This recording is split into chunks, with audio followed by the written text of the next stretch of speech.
Hey everyone, welcome back to another video. And today I'm going to talk about the academics at MIT.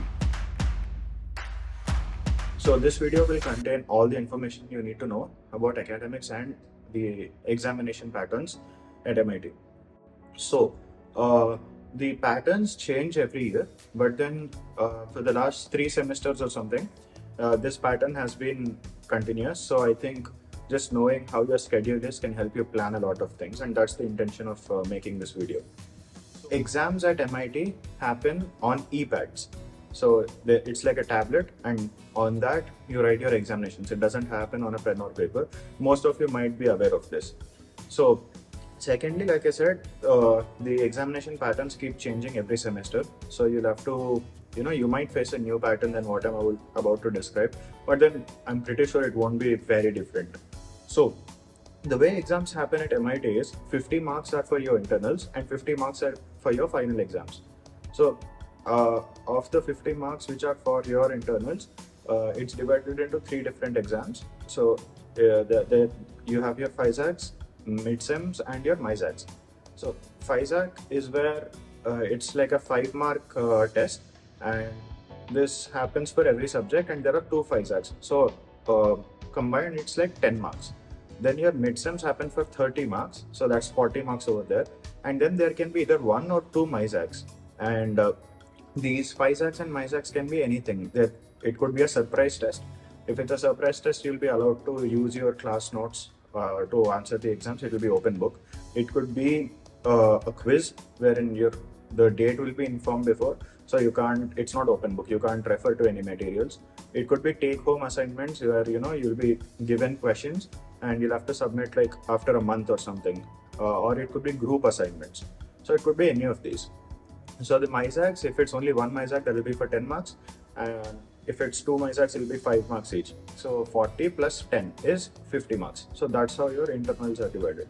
Then your final exam, your end-sem exam, is for 50 marks, and in your end-sem, you'll have to score a minimum of 18 marks to pass, 1/8.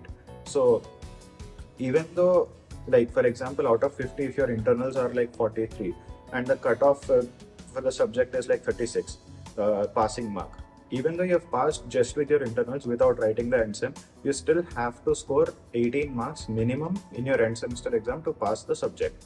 So that's how the examination patterns of MIT are. Now, apart from this, while this is going on, so for example, your MISACs, FISACs, they happen in a week's time. So the first 1 month after you come into college, you wouldn't have any exams.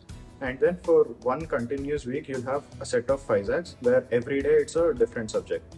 Apart from this, you have your labs, and you'll have 3 labs if you're in CS or IT or CCE, and you'll have 2 labs otherwise. So if you're in one of the computer branches, then you'll have a mini project, most probably one mini project in your third year's first semester, like 5th semester, and every lab had a mini project in my 6th semester. So it might change when you come in, but then you'll have a mini project. So usually the trend is that if there's a mini project, that lab will be for 2 credits, and if there's no mini project, the lab will be for 1 credit. So again, these credits you'll have to keep in mind in case you're playing a gamble to make sure have a fair idea of what kind of CGPA you'll get. So even if you get a B or a C in a 1 credit lab and get an A plus in a 2 credit lab, that will cover it. So you'll have to be careful. You'll have to score higher in the subjects which have higher credits. So another thing which I didn't know when I was in college is that once you come to third year, there are almost no 4 credit subjects at all. So first and second years, your first year you have a lot of 4 credit subjects. Almost all of them are 4 credits. Probably 1 or 2 will be 3 credits. In your second year, you'll have a mixture of 3 credit and 4 credit subjects. When you come to your third year, it's almost all of them are 3 credits, and especially in our 6th semester, every subject we had was a 3 credit subject. So the reason I'm saying this is, if you just look at the credit difference, 4 credits in first and second years, if you get an A plus or A in one of those subjects, you would have a greater CGPA. So if you want to increase your CGPA after your second year, probably in your third year, if you want to increase your CGPA, it will become very tough because all subjects have equal credits. So if you like get a C in one subject and get an A plus in the other or A in the other, it won't pull you, it won't pull your CGPA up as much as a 4 credit subjects A plus would.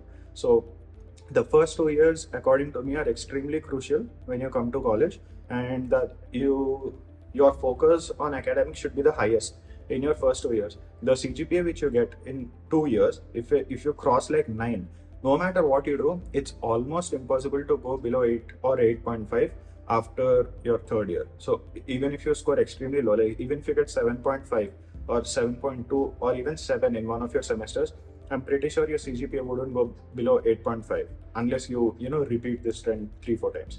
So yeah, that's kind of how the academics in MIT are, and these are some points you should keep in mind.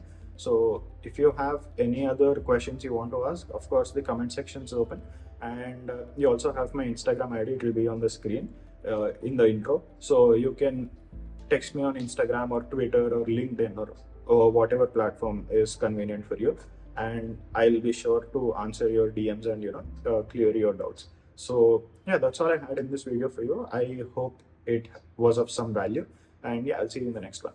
Bye.